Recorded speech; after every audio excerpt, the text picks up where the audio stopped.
దేవునికి వందనాలు. ఈ వారంలో కొంచెం కొన్ని కారణాల చేత తక్కువ వీడియోస్ వచ్చినాయి. ప్రతిరోజు వీడియో రాలేదు. కనీసం షార్ట్స్ చేసే సమయం కూడా దొరకలేదు కొంచెం బిజీ షెడ్యూల్లో. సో ఈరోజు హవెవర్ వీక్ ఆఫ్ కాబట్టి కొంచెం సమయం దొరికింది. ఓకే, ఈ సమయంలో మనం మాట్లాడుకోవాల్సింది దేని గురించి అనంటే,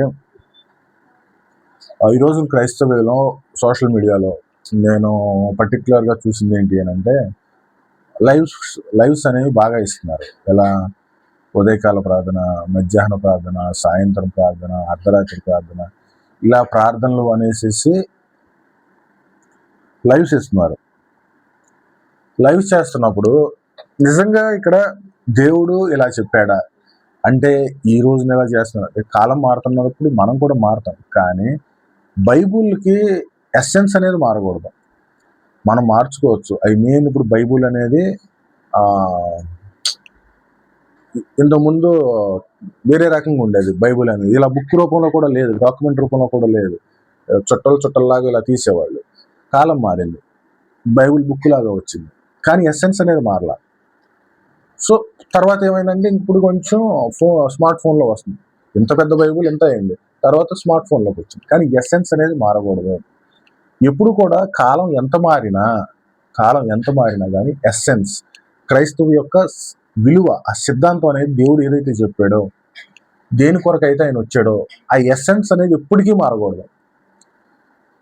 అంటే ఫర్ ఎగ్జాంపుల్, ఇప్పుడు ఎస్సెన్స్ అంటే ఏంటి అని అంటే, ఇక్కడ మీకు అర్థం అవడానికి, ఒక మనిషిగా పుట్టావు, మనిషిగా నువ్వు ఎన్నైనా చెయ్యి, ఎన్ని చేసినా, ఎంత ఏఐ జనరేషన్లో ఉన్నా, నువ్వేం చేస్తావు అంటే చేతులతోనే అన్నం తింటావు, చేతులు ఉపయోగించేవి చేతులతోనే చూస్తావు, కళ్ళతో తినలేవు, చేతులతో చూడలేవు. అంటే ఈ ఎసెన్స్ అనేది నువ్వు ఏ టూల్లో వచ్చినా, ఏ విధంగా వచ్చినా, ఏ జనరేషన్లోకి వచ్చినా కానీ చేతులతో అన్నం తినలేవు, చేతులతో కళ్ళతో అన్నం తినలేవు, చేతులతో చూడలేవు. ఈ ఎసెన్స్ అనేది ఎప్పుడు అలాగే ఉండాలి. ఇక్కడ ప్రాబ్లం ఎక్కడ వస్తుందనంటే, ఉదయకాల ప్రార్థన, మధ్యాహ్నం ప్రార్థన, సాయంత్రం ప్రార్థన, అర్ధరాత్రి ప్రార్థన, ఇలాంటివన్నీ పెట్టేసేసి ఎసెన్స్, బైబుల్ చెప్పిన ఎసెన్స్ అనేది కంప్లీట్గా అవాయిడ్ చేసేస్తున్నారు.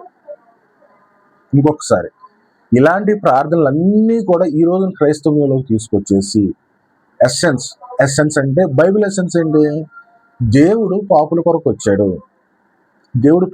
వచ్చాడు, పాపం చేసిన వాడు, ప్రభువా నేను పాపిని, నన్ను క్షమించు అని ప్రత్యాత్తాపడి, తన చేసిన పాపాన్ని బట్టి, అయ్యో నేను ఈ తప్పు చేయకుండా ఉండాల్సింది కదా అని తనలో తాను బాధపడి, ప్రత్యాత్తాపడి, ఆ ప్రత్యాత్తాపంతో దేవుడి దగ్గరికి వచ్చి, ప్రభువా నేను ఆ తప్పు చేశాను, ఈ తప్పును నా నుంచి తీసివేయగలిగిన వాడు మనుషులు లేరు, ఈరోజు దేవుళ్ళుగా పిలువబడుతున్న వాళ్ళు ఎవ్వరూ లేరు, కేవలం నువ్వు తప్ప, కాబట్టి నా తప్పును క్షమించు, ఈ తప్పును బట్టి నీ రాజ్యాన్ని నాకు దూరం చేయకు అని అడిగి,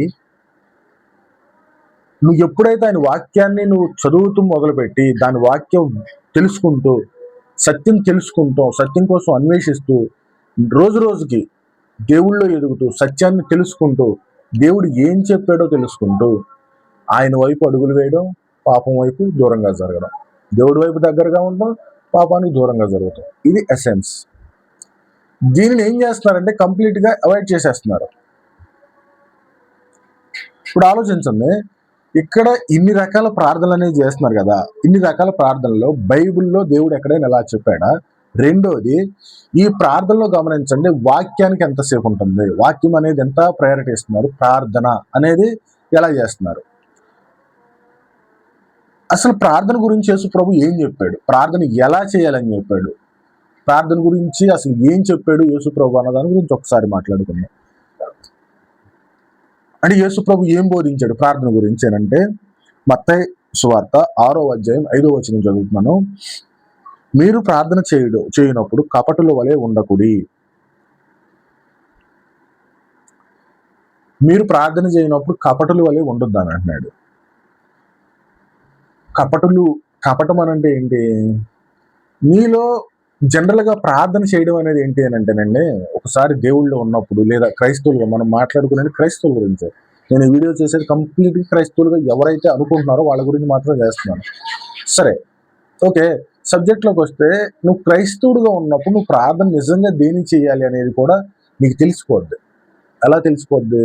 నువ్వు నిజంగా నీ యొక్క పాపాన్ని తెలుసుకుంటే, నిజంగా దేవుని లాగా నువ్వు అర్థం చేసుకుంటే నీ సమస్య ఏంటో తెలిసిపోద్ది. నీ సమస్య ఏంటి? పాపము. అంటే యాక్చువల్గా ఈ సమస్య నా పాపము అనేది కూడా తెలియని వాళ్ళు క్రైస్తవులుగా పిలువబడుతున్నారంటే ఈ రోజున మన దౌర్భాగ్యం అని చెప్పాలి.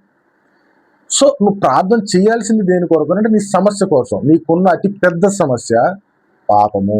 పాపం కాకుండా ఇంకేది కూడా నీకు సమస్య లేదు. మళ్ళీ ఇంకొకసారి, నీకున్న అతిపెద్ద సమస్య పాపమే. పాపము తప్ప ఇంకేది సమస్య కాదు. ఎప్పుడు నువ్వు నిజంగా దేవుణ్ణి అర్థం చేసుకున్నప్పుడు, నాలో ఏమాత్రం నీతి లేని నా కొరకు ఆయన యేసుక్రీస్తులాగా వచ్చి మరణించి తన పునరుత్థానాన్ని ఇచ్చాడు. రెండవది, నా జీవితం ఎప్పుడు పోయిందో తెలియదు. అలాంటి జీవితంలో నేను యేసు ప్రభువుని తెలుసుకుని క్రైస్తవులుగా జీవిస్తున్నాను.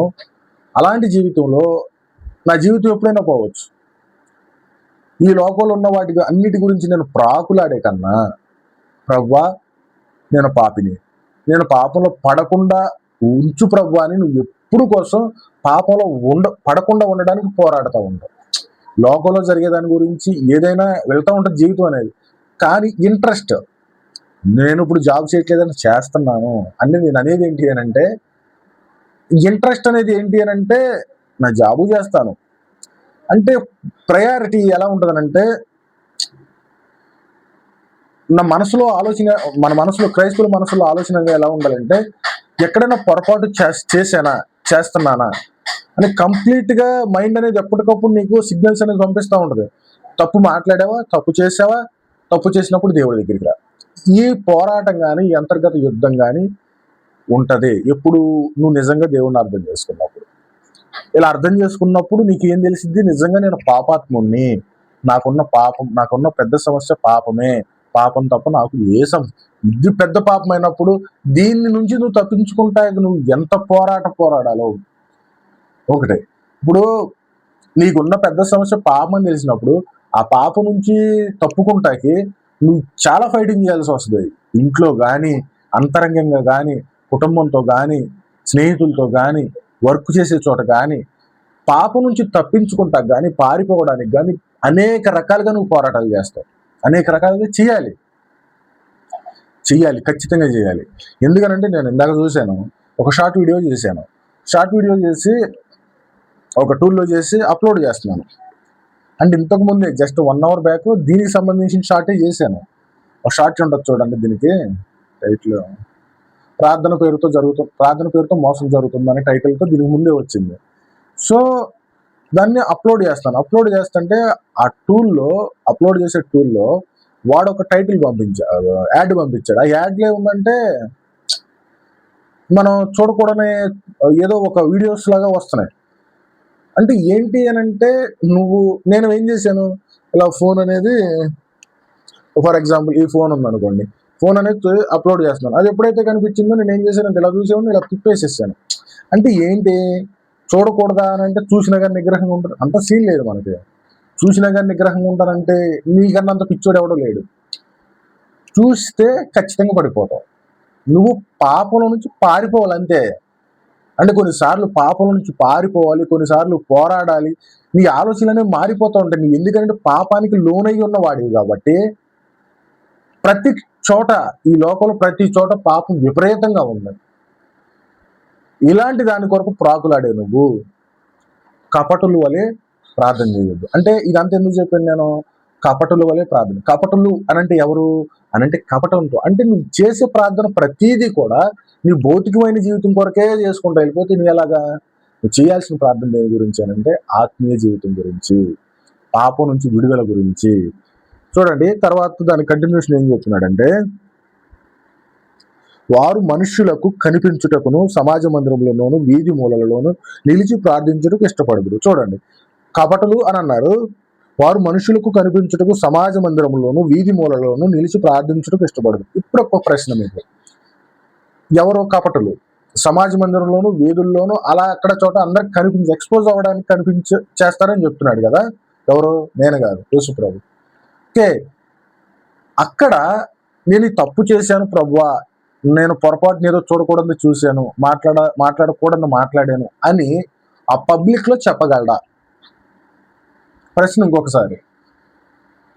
ఈ బహిరంగ ప్రార్థనలు ఎక్కడైతే జరుగుతున్నాయో అక్కడ జరిగే చోట ప్రభువా నేను ఈ తప్పు చేశాను, ఈ ఆలోచన తప్పుగా ఆలోచించాను, తప్పుగా నేను చూశాను అని ఆ బహిరంగ ప్రార్థనలో, సమాజ మందిరంలో కానీ అక్కడ పబ్లిక్ లో చూసే ప్రతి ఒక్కరూ, ఎవరైనా పబ్లిక్ లో చూసే వాళ్ళ ముందు తన పాపాన్ని ఒప్పుకోగలడా?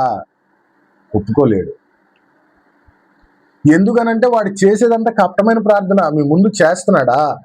వాడు ఏం చేస్తున్నాడంటే తన హార్ట్ఫుల్ గా ఫీల్ అవ్వట్లేదు. నువ్వైనా నేనైనా, నేను ఇప్పుడు ఒక పబ్లిక్ ఏదైనా ప్రార్థన చేస్తున్నాను, నేను హార్ట్ఫుల్ గా మాట్లాడట్లేదు దేవుడితో. అదొక రకమైన ఏదో అందరూ నన్ను వింటున్నారు, నా వైపు చూస్తున్నారు అన్న దాని మీద నా అటెన్షన్ ఉంటుంది, కానీ నా అటెన్షన్ అనేది దేవుడితో ఉండదు, దేవుడితో కనెక్ట్ అవ్వదు. అక్కడ నువ్వు ప్రార్థన చేసేటప్పుడు రహస్యమందు నా దేవుడు చూస్తున్నాడు ఇక్కడ నన్ను, ప్రభువా నేను చేసింది ఇది, నేను చేసింది పాపం చేశాను, తప్పు చేశాను, ప్రభువా పాపంలో పడకుండా నన్ను కాపాడు, దాని వైపు వెళ్లకుండా నన్ను కాపాడు అని నువ్వు పబ్లిక్ లో చెప్పగలవా అంటే చెప్పలేవు. అదేంటిది? కపటపు ప్రార్థన, నటన. అదంతే. ఇంకా ప్రార్థన అంటే ఏం చేస్తావు, మాకు అది కావాలి, ఇది కావాలి, అవి కావాలని జనాలు వింటున్నారని చెప్తావు. అది కూడా నువ్వు దేవుడితో మాట్లాడినట్టు మాట్లాడవు. కపటపు ప్రార్థన, కపటులు. తర్వాత కానీ దాని కంటిన్యూషన్, నీవు ప్రార్థన చేయనప్పుడు నీ గదిలోనికి వెళ్ళి తలుపు వేసి రహస్యమందున నీ తండ్రికి ప్రార్థించు. చేయాల్సింది ఇది. మనం ఇప్పుడు అక్కడ వీడియోల్లో లైవ్లు పెడుతున్నారు, వాళ్ళు చేస్తున్నారు. వాళ్ళు చేసినప్పుడు వాళ్ళ జీవితం గురించి చేస్తున్నారా? పోనీ వాళ్ళు చేసినప్పుడు నువ్వేమైనా నిజంగా ఇలాంటి ఇన్వాల్వ్మెంట్ నీకు ఉంటుందా? ఉండదు. వాళ్ళు చేసినప్పుడు నువ్వు ప్రేరేపించబడి నువ్వెలా చేస్తావు? నీ మనసు అనేది నీకు చెప్పాలి, ప్రార్థించాలి అని. నువ్వు వాళ్ళు వాక్యం చెప్తున్నారు అనుకోండి, వాక్యం చెప్పినప్పుడు ఏం చేస్తున్నావు? వాక్యంలో ఉన్న మీనింగ్ ని అర్థం చేసుకుంటాం. అర్థం చేసుకుని నిజమైన క్రైస్తవుడు ఏంటి, వాక్యంతో సరి చూసుకుంటాడు. ఇక్కడ చెప్పింది ఇదేనా, దీనికి ఇదే వస్తుందని చెక్ చేసుకుంటాడు. నేర్చుకోవాల్సిందే అయితే. కానీ వాళ్ళు అక్కడ ప్రార్థన చేస్తున్నప్పుడు ఆ ప్రార్థన ఎంట నువ్వు ఎలా ప్రేరేపించబడతావు అంటే, వాళ్ళు ఏదో నిన్ను మోటివేట్ చేస్తుంటే దాంట్లోకి వెళ్తావు. అదే ప్రార్థన ఎలా అవుతుంది? నీకు అనిపించాలి, నేను ఆ సమయంలో తప్పు చేశాను, ఆ తప్పును బట్టి నేను దేవుడి దగ్గరికి క్షమాపణ అడగాలి అని నీకు అనిపించాలి. అలా అనిపించకుండా నువ్వు వాళ్ళు ఏదో చేస్తారు, వాళ్ళ గురించి నేను మాట్లాడట్లేదు. వాళ్ళు చేసే వాళ్ళు ఎన్ని చెప్పినా కానీ వాళ్ళు వినరు, మానరు. సో వాళ్ళ గురించి కాదు, మీరు వింటున్నారు కదా, వినేవాళ్ళు ఎప్పుడు కూడా కంప్లీట్గా జ్ఞానంతో ఉండరు. వాళ్ళు ఎలా అంటే, నేను వింటాను కొన్ని, నేను మార్పు అనేది ఎప్పటికప్పుడు వస్తానే ఉంటుంది. జ్ఞానం అనేది నేను బుక్స్ చదువుతాను, వెబ్లో నంబర్ ఆఫ్ సైట్స్ అనేవి వెతుకుతూ ఉంటాను, వీడియోస్ చూస్తూ ఉంటాను, నేను నేర్చుకుంటాను, నేర్చుకోకుండా నేను ఉండను. అంటే ఇక్కడ నేర్చుకుని చూసేవాడు లేదా చదివేవాడు ఎవరైనా ఒక ఆడియన్గా కానీ ఉన్నప్పుడు వాళ్ళు పరిపూర్ణ జ్ఞానంతో నీతి కాదు నిజంగా జ్ఞానంతో ప్రతిసారి వివేచించే వాళ్ళలాగా ఉండాలి. నీతిమంతుడు ఎవడో లేదు, కానీ జ్ఞానం ఉండాలి కదా. ఇది కరెక్టా కాదా చెప్తున్నది, వాళ్ళు అది చెప్తున్నారు, చేస్తున్నారు ప్రార్థన, నేను ఇది కరెక్టా అనే ఆలోచన అనే జ్ఞానం రావాలి కదా నీకు. అలా రాకుండా వాళ్ళు ఏది చెప్తే అది, వీళ్ళు ఏది చెప్తే ఇది, ప్రతి దాన్ని రిసీవ్ చేసుకునే కామన్ ఆడియన్స్, న్యూట్రల్గా ఉండేవాళ్ళు కొంతమంది ఉంటారు. వాళ్ళ కోసం చెప్తున్నాను. ఆలోచించండి మీరు. దేవుడు ఏం చెప్పాడు అని అంటే, నీ గదిలోనికి వెళ్ళి రహస్యమందు చూస్తున్నది తండ్రిని ప్రార్థన చేయమంటే, రహస్యమందు చూస్తున్నదంటే నువ్వు రహస్యంగా చేసిన పాపాలన్నీ చూస్తున్నాడు. రహస్యమందు నువ్వు చేసిన పాపాలంటే అన్నీ అందరి దగ్గర ఒప్పుకోలేవు. ఒక్కడే వచ్చి దేవుడి దగ్గర, ప్రభా నేను పాపాలు చేశాను, తప్పులు చేశాను అని నువ్వు ఒప్పుకోవాలి. తర్వాత ఇంకా కంటిన్యూ చేస్తూ, ప్రార్థించినప్పుడు అన్యజనుల వలె వ్యర్థమైన మాటలు ఎక్కువగా పలకవద్దు. ఇప్పుడు అక్కడ చూడండి, ఆ లొకేషన్లో చూడండి ఎంత అల్లరి ఉంటుందంటే, మీరు చూస్తారు కాబట్టి మీకే తెలుస్తుంది. అసలు ప్రార్థన అనేది ప్రార్థన లాగా ఉంటుందా, లేదంటే అది ఏమో తెలియదు. ఇంకా దానికి ఏమని పిలవాలో తెలియదు. అంటే పలికిన మాటలు పదే పలకడం, ఇదంతా ఏంటి? ఎవరో చూస్తున్నారు, నేను ఎక్స్పోజ్ అవ్వాలి. ఎక్స్పోజ్ అంటే కనిపించడం, నేను అందరికీ కనిపించాలి అనే విధంగా థింకింగ్ లో ఉంటారు. కానీ వాళ్ళు చేసే ప్రార్థనలో ఏమన్నాడు ఇక్కడ దేవుడు? అన్యజనులలో వ్యర్థమైన మాటలు పలకవద్దు. ఒకే మాటలో మళ్ళీ మళ్ళీ గంటల కొద్దీ ఇదంతా ప్రార్థన ఎలా అవుతుంది? దేవుడు చెప్తున్నాడు కదా. తర్వాత ఇప్పుడు అసలు ఈ రోజు నువ్వు పెద్ద ఉన్న మనకున్న సమస్య ఏంటి అని ఆలోచిస్తే, వాక్యం, ప్రార్థన. ఇక్కడ మనం తెలుసుకోవాలి, వాక్యం అనేది ఇంపార్టెంటా, ప్రార్థన అనేది ఇంపార్టెంటా అని అంటే రెండు ఇంపార్టెంట్. కానీ చూడండి, ఇక్కడ ప్రార్థించినప్పుడు ఏంటి అంటే నీ ఇంటర్నల్ ఫీలింగ్ అనేది దేవుడితో సంభాషిస్తుంది. నేను ఆ తప్పులో పడకూడదు ప్రభు, నన్ను క్షమించనే పాయింట్ ఆఫ్ వ్యూ నువ్వు థింక్ చేస్తావు. ఆ థింక్ చెయ్యాలంటే నీకు రావాల్సింది వాక్యం కదా. ప్రార్థన అంటే ఏంటి? జనరల్గా ప్రార్థన అనేది భౌతికమైన జీవితం గురించి నువ్వు చేస్తున్నావు అంటే నీ దగ్గర వాక్యం లేదని అర్థం. నువ్వు క్రైస్తవుడు కాదు, నీకు క్రైస్తవ ప్రమాణం తెలియలా. సో ఈరోజు నువ్వు చేయాల్సిన నిజమైన ప్రార్థన ఏంటి అని అంటే నీ పాపము కొరకు, నీకున్న అతిపెద్ద సమస్య గురించి చేయాలి. సో ఈ రోజున ఎక్కడ చూసినా 99.9%, ఓకే 99% అనుకుందాం, ప్రతి చోట కూడా జరిగే ప్రార్థన భౌతికమైన జీవితం గురించి తప్ప దేని గురించి లేదు. నీ ఆత్మీయ జీవితం కోసం ఎవరు ప్రార్థన చేసేవాళ్ళు లేరు. ప్రతిదీ కూడా ఇక్కడ ఉండే సమస్యల గురించి. ఎందుకని? నువ్వు ఆ సమస్యకు లోనయ్యు, అదే సమస్య నువ్వు తెలుసుకుంటున్నావు. నీకున్న అతిపెద్ద సమస్య తెలియట్లా. నీకున్న అతిపెద్ద సమస్య తెలియాలంటే ఏం తెలియాలి? వాక్యం తెలియాలి, నిజం తెలియాలి, సత్యం తెలియాలి. సత్యం అని అంటే నేను పాపంలో పుట్టినవాడిని, పాపంలో మరణించేవాడిని. ఇలాంటి నా కొరకు ఒక నీతిమంతుడు వచ్చి శిలువ మీద రక్తం చిందించి తన నీతిని నాకు ఇచ్చాడని నేను ఎలా బ్రతకాలి, ఏం కరెక్ట్ చేసుకోవాలి, ఎలా జీవించాలి దేవునికి నచ్చిన బిడ్డగా, ఇది కదా వాక్యం అంటే. ఇది తెలుసుకున్నప్పుడు కదా నువ్వు నిజంగా ప్రార్థన, ఇది తెలుసుకున్నప్పుడు నువ్వు ప్రార్థన చేయకుండా ఉండలేవు అసలు. ఎందుకని? ఇది తెలుసుకున్నప్పుడు, వాక్యం తెలుసుకున్నప్పుడు, నీ సమస్య ఏంటో తెలుసుకున్నప్పుడు, నేను పాపంలో పుట్టిన వాడును అని నీకు అర్థమైనప్పుడు ప్రార్థన చేయకుండా ఉండలేవు. లాజిక్ అర్థమవుతుందా మీకు? అంటే ఇక్కడ నువ్వు ఎప్పుడైతే వాక్యాన్ని నువ్వు నిజంగా అర్థం చేసుకోగలుగుతావో, వాక్యాన్ని నువ్వు సత్యాన్ని అర్థం చేసుకోడు, దేవుడు ఏదైతే చెప్పాడు మనకి, ఎలా జీవించమని చెప్పాడు అని నువ్వు అర్థం చేసుకుంటావో ప్రార్థన చేయకుండా ఉండలేవు. చేసే ప్రార్థన నిజమైన ప్రార్థన, ఒంటరిగా చేసే ప్రార్థన. ఇలాంటి వాటిలో పాలు పంపులు పొందవు. ఇలాంటి ఆ లైవ్ల్లో పాలు పంపులు పొందుతున్నావు అంటే నువ్వు ఏం అర్థం అవ్వట్లేదు అని అర్థం చేసుకోవాలి. అర్థమైందా? క్లియర్ కదా? నువ్వు వాక్యాన్ని అర్థం చేసుకున్నప్పుడు, నువ్వు పాపాత్ముడివి, పాపివి అని నీకు అర్థమైనప్పుడు నువ్వు ప్రార్థన చేయకుండా ఉండలేవు. ఒకరు చెప్పినా, ఒకరు చెప్పకపోయినా, ఒకరు పిలిచినా, ఒకరు పిలవకపోయినా, లైవ్లు పెట్టినా, లైవ్లు పెట్టకపోయినా, నేను పాపాత్ముడిని అని తెలిసినప్పుడు రేపొద్దున జీవితంలో పాపంలో పడు. ఈ రోజు నువ్వు నీకు తెలిసినంత వరకు పాపం చేయాలి. ఏమడుగుతావు? తెలియకుండా ఏదైనా తప్పు చేస్తే క్షమించు ప్రభువా. తెలిసిందనుకో, పొరపాటు తెలిసిందనుకో, వెంటనే మోకరించి అడగాలి. మోకరించే పరిస్థితుల్లో లేవో, ఒంటరిగా ఎక్కడైనా వెళ్ళి నువ్వు ప్రార్థన చేయాల్సిందే. నేను చేస్తాను అలా. సో ప్రార్థన చెయ్యాలి అని అంటే నీకేం తెలియాలి? నీ సమస్య ఏంటో తెలియాలి. సమస్య ఏంటి? పాపం నా సమస్యను ఎక్కడ తెలిసింది? వాక్యంలో తెలిసింది. వాక్యం చదవాలి, అనాలిసిస్ చెయ్యాలి, వాక్యం వినాలి, అనాలిసిస్ చెయ్యాలి. అప్పుడు నీకు ప్రార్థన ఒకరు పిలవవసరం లేదు. ఇది నేను చెప్పాలనుకునేది. వాక్యం ఇంపార్టెంటో, ప్రార్థన ఇంపార్టెంటో ఇప్పుడు ఆలోచించండి. నేను ఇప్పుడు చెప్పిన తర్వాత నువ్వేది తెలుసుకోవాలి? ఈ రోజున జరిగే ప్రార్థనలన్నీ కూడా భౌతికమైనవే. అన్నీ అవి అసలు ప్రార్థనలనే అనకూడదు. అంటే నీకన్నీ తెలుసు. దేవుడు నిన్ను తల్లి కడుపులో ఉన్నప్పుడు నీకు అవయవాలన్నీ ఇలా ఇచ్చాడని నువ్వు చేస్తే ఇచ్చాడా? ప్రార్థన చేస్తే ఇలేదు కదా.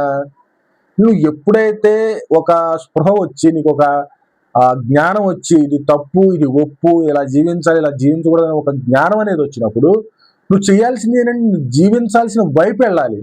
నువ్వు చేయాల్సింది అది చేయకుండా అది చేసేవానికి ఏమైందంటే దేవుడు చూసుకుంటాడు నీకు.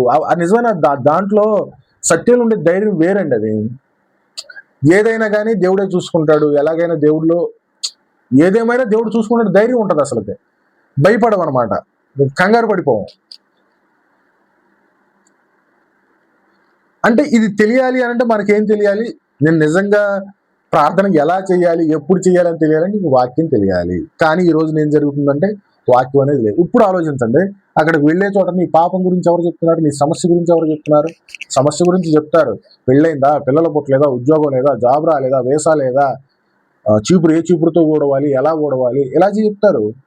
ఈ సమస్యలు వీటి కొరకు దేవుడు వచ్చి చనిపోయింది, వీటి కొరకు ఆయన చేతుల్లో మేకులు కొట్టించుకుంది. దేని కొరకు?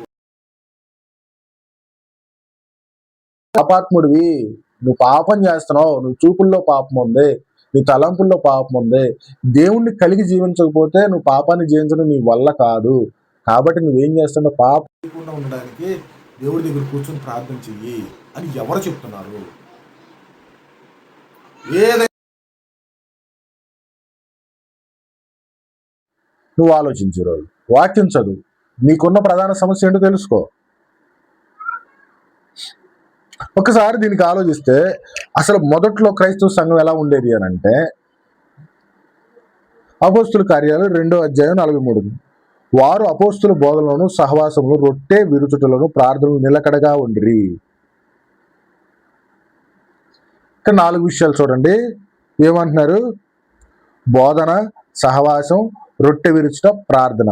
కానీ ఈరోజు ఏం జరుగుతుంది? బోధ తక్కువైపోయింది, ప్రార్థన షోలు ఎక్కువైపోయినాయి. Underline show. ప్రార్థన కాదది, ప్రార్థన షోలు ఎక్కువైపోయినాయి. బోధ లేదు. బోధ చెప్పినట్టు కనిపిస్తున్నారు. అది నిజమైన నీ పాపాన్ని నీకు జ్ఞాపకం, నీ సమస్యను నీకు జ్ఞాపకం తీసుకొచ్చే, నీ సమస్యని గుర్తు చేసే బోధ లేదు. అసలు బోధ లేదు. కల్తీ బోధ, నకిలీ బోధ వచ్చేసింది. అంటే అపోస్తులు ఏం బోధించారు? మీరు పాపులు, మీరు పాపంలో ఉన్న వాళ్ళు దేవుడి దగ్గరికి వచ్చి క్షమాపణ అడగండి. యేసు వాళ్ళు ఎక్కడ మొదలు పెట్టినా కానీ ఎండింగ్ ఎక్కడికి వచ్చింది? యేసు క్రీస్తు యొక్క శిలువ మరణ త్యాగం వరకు వచ్చేది. మీరు పాప క్షమాపణ అడగాలి. ఈరోజు ఎవరు చెప్తున్నారు? పిట్ట కథలో, ఎయ్యయ్యో కథలో, జోకులు చెప్పుకుంటా ఈ ప్రార్థనలు, ఈ లైవ్ షోలు అయితే అది అన్నీ నీ భౌతికమైన సమస్యల గురించే వస్తూ ఉంటాయి. భౌతికమైన సమస్యల గురించే వస్తుంది, కానీ నిజంగా నీ పాపాన్ని జ్ఞాపకం చేసే బోధ ఎక్కడైనా ఉందా?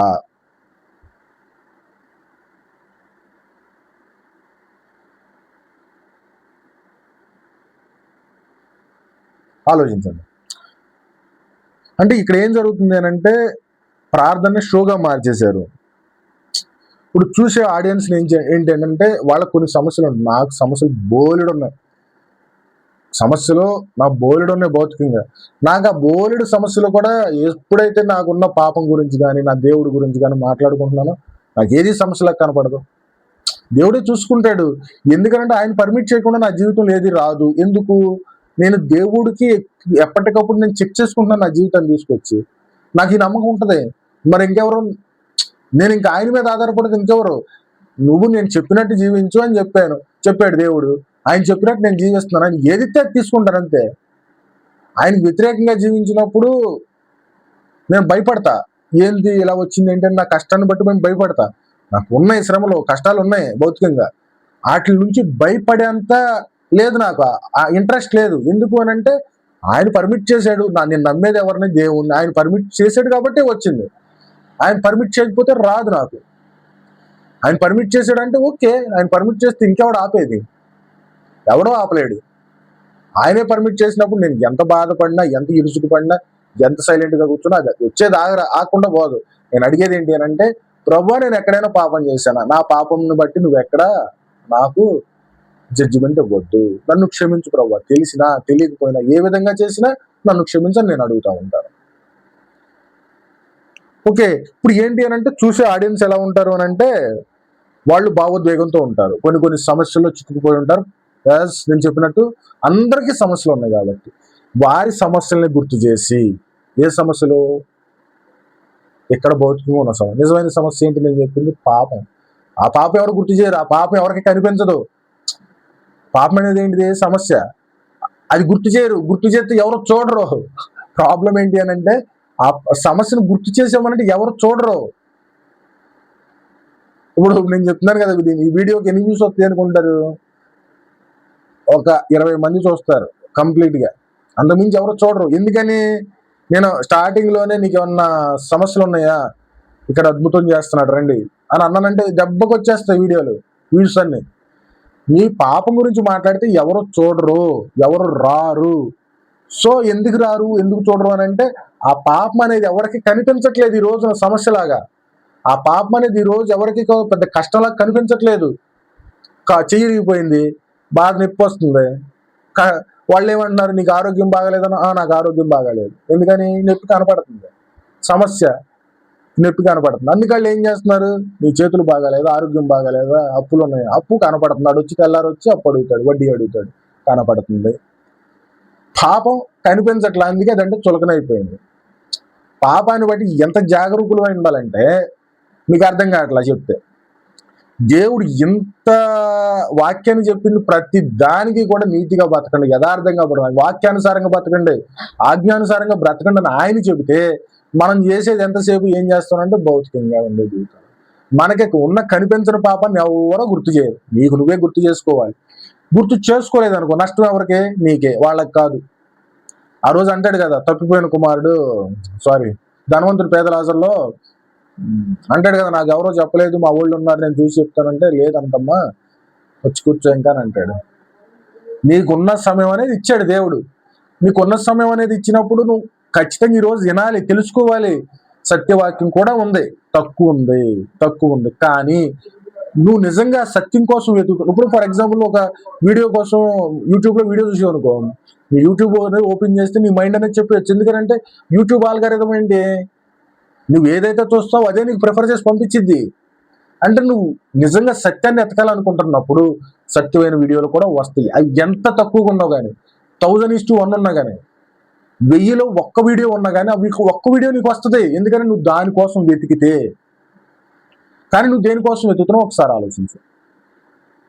ఒకవేళ నువ్వు ఎక్కడున్న సమస్యల గురించి, ఎక్కడున్న జీవితం గురించే నువ్వు వెతికితే, ఎలాంటి పుట్టగొడుగులన్నీ పుట్టుకొస్తా ఉంటే నీ భావోద్వేగాలతో ఆడుకుంటాయి. నీకున్న అతిపెద్ద సమస్య పాపము. దాన్ని తెలుసుకో. దాన్ని తెలుసుకోవాలంటే నువ్వు చేయాల్సింది ఏంటంటే ఎలాంటి ప్రార్థనలో పార్టిసిపేట్ చేయడం కాదు, వాక్యం చదువు, వాక్యం విను. మనకి ఇలాంటి ఈ రోజుల్లో ఉన్నాం కానీ ఇప్పుడు సిస్టంలో చూసుకో, వెబ్సైట్స్లో వెతుకు, ఇన్వెస్టిగేట్ చేయి, ఇంటర్నెట్లో ఎతుకు, బైబిల్ని ఎతుకు. బైబిల్కి ఒక లైన్కి నువ్వు అర్థం ఎతకాలంటే నంబర్ ఆఫ్ సైట్స్ విజిట్ చేయి, బుక్స్ చూడు, చదువు, తెలుసుకో, సత్యం ఏంటో తెలుసుకో.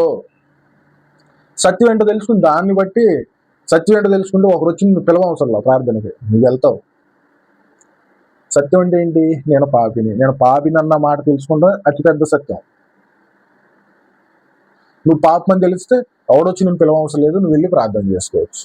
ఓకే, పొద్దున్నే ప్రార్థన, ఉదయకాల ప్రార్థన, మధ్యాహ్నం ప్రార్థన, సాయంత్రం ప్రార్థన, అర్ధరాత్రి ప్రార్థన, ఎవరో పిలవాల్సిన అవసరం లేదు. నీకు తెలిసిపోద్ది ప్రార్థన చేయాలి. ఒక పిలవవసరంలా. ఆఫీసులో ఉన్నా కానీ తప్పుగా చేసేవానంటే వెంబడినాయి కళ్ళు మూసుకుని కాసేపు 2 మాటలు చెప్పేసుకుంటాం, ప్రభా పొరపాటు జరిగింది క్షమించు అని అడుగుతావు. నలుగురిలో వర్క్ చేస్తున్నా కానీ ఏదైనా తప్పు చేసేవానంటే దేవుడి దగ్గర క్షమాపణ అడగకుండా ఉండలేవు. ఉన్నావంటే నీ మనసులో తన్నులాట జరిగిద్ది. ఎందుకు ఇలా చేశాడు, ఏం జరిగిద్దో ఏంటో, నేను ఈరోజు పోతే ఏంటి బ్రతుకు. ఇది నిజ క్రైస్తవుని లక్షణం, ఇది నిజ క్రైస్తవుని ప్రార్థన. ఆలోచించండి నువ్వు ఏ పరిస్థితుల్లో ఉన్నావు. చెప్పాను కదా, ఎవరికి వెళ్ళలేదు, నేను ఇప్పుడు వరకు ఎవరిని అడగలేదు. నచ్చితే లైక్ చేయండి, షేర్ చేయండి, సబ్స్క్రైబ్ చేయండి అని. ఎందుకనంటే మీకు నచ్చదు, మీరు లైక్ చేయరు, సబ్స్క్రైబ్ చేయరు. ఓకే, కాబట్టి దేవుడిచ్చిన ఈ సమయాన్ని బట్టి దేవునికి స్తుతులు అర్పిస్తూ ఆలోచించండి. మనకున్న అతిపెద్ద సమస్య పాపం నుంచి బయటికి రా. ఎలాంటి గుర్రి చర్మం వేసుకున్న తోడేళ్ళు చేసే మాయల్లో పడమాకు. నిన్ను ఎమోషనల్గా ఒక చోట కట్టి పడేసి వాళ్ళు ఒక గేమ్ ఆడుతున్నారు. నిన్ను ప్రార్థనకు ఒకరు పిలవాల్సిన అవసరం లేదు, నువ్వే వెళ్తావు, నీకు కావాలని వెళ్తావు. సో ఇంతవరకు చెప్పిందని నేను అర్థమైందని అనుకుంటున్నాను. ఈ సమయాన్ని నాకు ఇచ్చినందుకు, మీతో మాట్లాడడానికి ఇచ్చినందుకు దేవునికే స్తుతులు. ఓకే, మళ్ళీ నెక్స్ట్ వీడియోలో మీట్ అవుదాం.